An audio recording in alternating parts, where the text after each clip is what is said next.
Alright, so I got these for one reason only, right?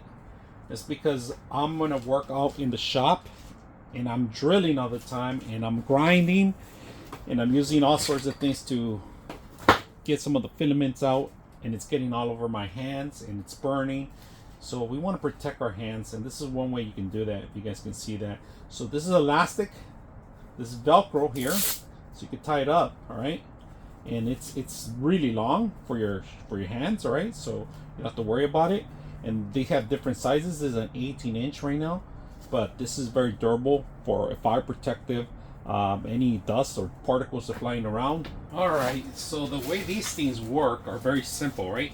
These actually hang on from here, so you can make them as tight as you want. All right, make sure you have this going out because this is part of the thumb, all right?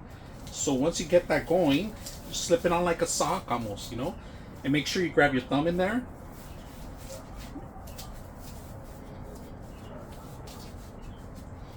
Cover up as much as you can.